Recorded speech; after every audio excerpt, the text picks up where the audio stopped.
Welcome to cricket. Andhra Pradesh endowment officers 2025 paper 2కి సంబంధించిన ముఖ్యమైన బిట్స్లో భాగంగా ఈరోజు డే నంబర్ 4th డేకు స్వాగతం. అండ్ ఇప్పటిదాకా 3 వీడియోస్ మీకు నేను అందివ్వడం జరిగింది. ఎవరైనా మిస్ అయి ఉంటే ఆ 3 వీడియోస్కి సంబంధించిన వీడియో లింక్ అన్నది కింద డిస్క్రిప్షన్ బాక్స్లో కింద ఇవ్వడం జరిగింది. సో ప్లేలిస్ట్ కూడా లింక్ కూడా ఇవ్వడం జరిగింది. సో ఒకసారి మీరు వెళ్ళి చెక్ చేసుకోవచ్చు. అండ్ పేపర్ 1 పేపర్ 2లో భాగంగా paper 2 is a very scoring subject and మీరు చాలా తక్కువ సమయంలోనే ఎక్కువ మార్క్స్ అన్నది స్కోర్ చేయొచ్చు.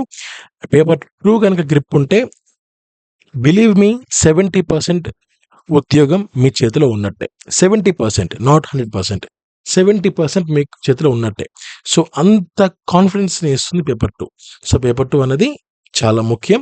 ఒకసారి మనం పేపర్ 2కి సంబంధించిన ఈ 4th డేకి సంబంధించిన ముఖ్యమైన బిట్స్ని ఇప్పుడు చూద్దాం.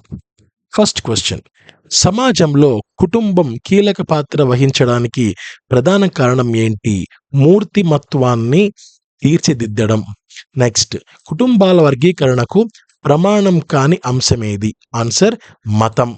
నెక్స్ట్, ఉమ్మడి కుటుంబ క్షీణతకు కారణం కానిది ఏది? వ్యవసాయోత్పత్తి పెరగడం. ఇక్కడ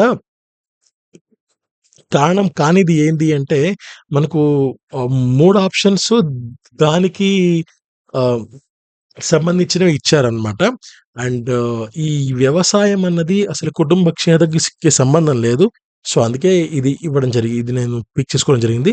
సో అది కొంచెం ఈజీ బిట్టే కనుక నేను ఆప్షన్స్ ఇవ్వలేకపోయాను. సో అది మీరు గమనించగలరు. 64th క్వశ్చన్, దత్తతకు సంబంధించిన సరైన అంశాన్ని గుర్తించండి. ఇక్కడ అన్నీ సరైనవే అని చెప్పాడు. సో అవేంటంటే చూద్దాం. సంతానం ఉన్న దంపతులకు దత్తత తీసుకోరాదు, ఇది పాయింట్ 1. అబ్బాయిని కానీ అమ్మాయిని కానీ దత్తత తీసుకోవచ్చు, ఇది పాయింట్ నెంబర్ 2. నెక్స్ట్, దత్తత తీసుకున్న తర్వాత దాన్ని రద్దు చేసుకోవడం అనేది ఉండదు. సో ఒకటి, సంతానం ఉన్నవాళ్ళు దత్తత తీసుకోకూడదు. అండ్ అమ్మాయిని కానీ అబ్బాయిని కానీ తీసుకోవచ్చు. అండ్ అది దత్తత తీసుకున్న తర్వాత దాన్ని రద్దు చేసుకోవడం అనేది ఎప్పటికీ జరగదు. ఇది 3 పాయింట్లు. ఇవి 3 కూడా సరి అయినవే. నెక్స్ట్ క్వశ్చన్, హిందూ దత్తత మనోవర్తి చట్టాన్ని ఎప్పుడు రూపొందించారు అంటే ఆన్సర్ 1956. నెక్స్ట్, దత్తత ద్వారా దత్తతకు ఇవ్వబడిన వ్యక్తికి ఈ 2 సరైనవే అని చెప్పారు. ఒకటి, తను జన్మించిన కుటుంబంతో సంబంధాలు తెగిపోతాయి, ఆ కుటుంబపు ఆస్తిలో హక్కు కోల్పోతాడు. సో ఎవరైతే ఈ వ్యక్తిని దత్తత తీసుకుంటాడో ఆ తీసుకున్న వ్యక్తి యొక్క ఆస్తికి సంబంధించి హక్కులు ఉంటాయి తప్ప ఇతను ఎక్కడైతే పుట్టాడో ఆ పుట్టిన ఇంటికి సంబంధించిన హక్కులు అతను కోల్పోతాడు, ఇది గమనించండి. నెక్స్ట్, దత్తత తీసుకున్న పురుషునికి ఉండవలసిన అర్హతలు గుర్తించండి అని అన్నారు. సో ఇవి కూడా అన్ని సరైనవి అని చెప్పాడు. ఇక్కడ మనం అబ్జర్వ్ చేస్తే ఒక ఫస్ట్ది, అతడు మేజర్ అయి ఉండాలి, భార్య అంగీకారం ఉండాలి, హిందూ మతస్థుడై ఉండాలి. సో ఈ 3 ఉంటే అర్హతలు ఉన్నట్టే. అండ్ దానికి చాలా కాంప్లెక్స్ ప్రొసీజర్ ఉందండి. ఎందుకంటే ఈవెన్ ఇంత ముందు వరకు చాలా ఈజీగా ఉండింది, ఇప్పుడు చాలా కాంప్లెక్స్ అయిపోయింది. సో దత్తత తీసుకొని కూడా పిల్లల్ని సరిగా చూసుకోకుండా చాలా ఇబ్బందులు పెడుతున్న కేసులు నమోదు అవ్వడంతో దాన్ని ప్రొసీజర్ చాలా కాంప్లెక్స్ చేశారు. And some lakhs of money, కొంత చాలా పెద్ద మనీ, ఈవెన్ 1 lakh దాకా మనము ముందే డిపాజిట్ చేయాల్సి వస్తుంది. అండ్ కలెక్టర్ గారిని కలవాల్సి వస్తుంది. సో ఇలాంటి కొంచెం కాంప్లెక్స్ ఉంది ప్రెసెంట్ అయితే ప్రొసీజర్. సో 68వ బిట్, దత్తతకి అర్హత గుర్తించండి, అన్ని సరైనవే. సో ఆ వ్యక్తి హిందువు అయి ఉండాలి, ఇదివరకే మరొకరు అతన్ని దత్తత తీసుకొని ఉండరాదు, అండ్ ఆ వ్యక్తికి వివాహం జరిగి ఉండరాదు, ఆ వ్యక్తి వయసు 15 సంవత్సరములు నిండి ఉండరాదు. సో ఇవన్నీ కూడా అర్హతలు అన్నమాట. ఓకే, నెక్స్ట్ క్వశ్చన్ 69, ఈ కింది అంశాలు పరిశీలించండి అన్నారు. 2 కూడా సరైనవే. ఫస్ట్ది ఏంటి, దత్తత ఇచ్చినందుకు ఏ వ్యక్తి ఎటువంటి ప్రతిఫలాన్ని స్వీకరించరాదు. అది కరెక్టే. నెక్స్ట్ అలా ప్రతిఫలాన్ని స్వీకరించిన వారికి సెక్షన్ 17 ప్రకారం 6 నెలల జైలు శిక్ష విధించవచ్చు. ఈ 2 కూడా సరైన ఆప్షన్సే. Next okay. అదే ఇంకోసారి ఇచ్చారు ఇక్కడ. ఓకే. 70 క్వెషన్ చూడండి. హిందూ వారసత్వ ధర్మాలకు సంబంధించి గ్రంథాలు ఏవి అంటే మితాక్షర మరియు దయాభాగ. నెక్స్ట్ క్వెషన్ 71 హిందూ వారసత్వ చట్టాన్ని ఎప్పుడు రూపొందించారు? ఆన్సర్ 1956. నెక్స్ట్ హిందూ వారసత్వ చట్టం ప్రకారం వారసులను ఎన్ని రకాలుగా వర్గీకరించారు? ఆన్సర్ 4 రకాలుగా వర్గీకరించడం జరిగింది. 73వ క్వశ్చన్ మరణ శాసనం లేకుండా మరణించిన స్త్రీ ఆస్తి వారసులకు సంక్రమించే క్రమాన్ని గుర్తించండి అన్నారు.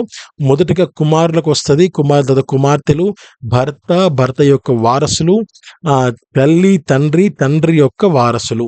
సో ఇలా ఉంటుందన్నమాట. అంటే ఫస్ట్ కుమారులకు ఇంపార్టెన్స్ ఉంటుంది, తర్వాత కుమార్తెలకు ఇంపార్టెన్స్ ఉంటుంది. సో వాళ్ళకు పిల్లలు లేరు అనుకుంటే భర్తకు సంబంధించిన వారసులకు ఆ ఆస్తి వెళ్తుంది. సో వాళ్ళు లేని పక్షంలో వాళ్ళ తల్లి తండ్రికి వెళ్తుంది, లేకపోతే వాళ్ళ తండ్రి యొక్క వారసులకు వెళ్తుంది అనమాట. సో ఇలా ఒక క్రమం అనేది ఉంటుంది అనమాట. సో స్త్రీకి సంబంధించి స్త్రీ యొక్క వారసులు ఆస్తికి సంబంధించి. 74వది వారసత్వ చట్టం 1956 ప్రకారం గర్భస్థ శిశువు కూడా సమాన హక్కులు ఉంటాయని తెలిపే సెక్షన్ 20. ఇది చాలా ముఖ్యమైన బిట్ అండి. సెక్షన్ 20 చాలా ముఖ్యమైన బిట్. ఇదేం చెప్తుంది మనకు 1956 వారసత్వ చట్టం ప్రకారం గర్భస్థ శిశువు కూడా సమాన హక్కులు ఉంటాయి అని చెప్పి ఈ సెక్షన్ చెప్తుంది. 75వది వారసులు ఎవ్వరూ లేకపోతే సదరు ఆస్తి ఎవరికి చెందుతుంది అంటే ప్రభుత్వానికి చెందుతుంది. నెక్స్ట్ క్వశ్చన్ 76వది హిందూ వారసత్వ చట్టం 1956 ప్రకారం హిందూ స్త్రీ పేరున ఉన్న ఆస్తిపై ఆమె సర్వాధికారి అని తెలిపే సెక్షన్ ఏంటి అంటే సెక్షన్ 14. నెక్స్ట్ ధార్మిక మత ధర్మాదాయ అంశాలు భారత రాజ్యాంగంలో 7వ షెడ్యూల్లోని ఏ జాబితాలో పొందుపరిచారు అంటే ఉమ్మడి జాబితాలో. నెక్స్ట్ క్వశ్చన్ మొట్టమొదటిసారిగా మఠాల ఏర్పాటు ఎవరి కాలంలో ప్రారంభమైంది అంటే శంకరాచార్య. నెక్స్ట్ భారత రాజ్యాంగంలో మత స్వేచ్ఛలు సంస్థలకు సంబంధించిన ప్రస్తావన ఉన్న ప్రకరణలు ఏవి? ఆన్సర్ ప్రకరణలు 25 నుంచి 30. నెక్స్ట్ 80వ క్వశ్చన్ లాస్ట్ క్వశ్చన్ ఈరోజు. ఆంధ్రప్రదేశ్ ధార్మిక మరియు హిందూ మత సంస్థల మరియు ధర్మాదాయ చట్టం 1987లోని అంశాలకు సంబంధించి సరైన అంశాన్ని గుర్తించండి అంటే అన్నీ సరైనవే అని చెప్పారు. ఇక్కడ ఫస్ట్ ఆప్షన్ అబ్జర్వ్ చేస్తే ఈ చట్టంలో 162 సెక్షన్స్ ఉన్నాయి. సెకండ్ ఆప్షన్ ఈ చట్టంలో 15 అధ్యాయాలు ఉన్నాయి. అండ్ మూడవది ఈ చట్టం మే 28, 1987లో అమల్లోకి వచ్చింది. అప్పటి నుంచి అమల్లోకి వచ్చింది. సో ఈ 3 ఆప్షన్స్ కూడా సరైనవే. సో ఈ రోజు సక్సెస్ఫుల్గా మనము 4th రోజు పూర్తయిపోయింది. సో 4th డే 4 days ప్రతిరోజు 20 బిట్స్ చొప్పున ఇప్పటిదాకా మనము 80 బిట్స్ అనేది మనము కవర్ చేయడం జరిగింది. సో ఈ యొక్క హైప్ని ఇలాగే కంటిన్యూ చేద్దాం. ఎగ్జామ్ రావడానికి ఇంకొక 2-3 నెలలు ఈజీగా పట్టచ్చు. ఈ 2-3 నెలల్లో 90 days ఒకవేళ అనుకున్నా కూడా 90 × 20, సో దాదాపు 1800 బిట్స్ మనం కవర్ చేయొచ్చు. ఎన్ని బిట్స్ కవర్ చేస్తే మనకు మన అకౌంట్లో అంత ఒక వాల్యుబుల్ అసెట్ ఉన్నట్టు.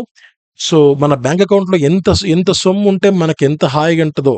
అంటే ఒకవేళ ఎక్కువ ఉంటే ఆ తలనొప్పులు వేరు, ఓకే. బట్ మనకు సరిపడా ఉంటే మాత్రం మనకి ఎంత సంతృప్తిగా ఉంటుందో అంతే సంతృప్తిగా ఈ బిట్స్ నేర్చుకున్నప్పుడు కూడా మీకు ఉంటుంది.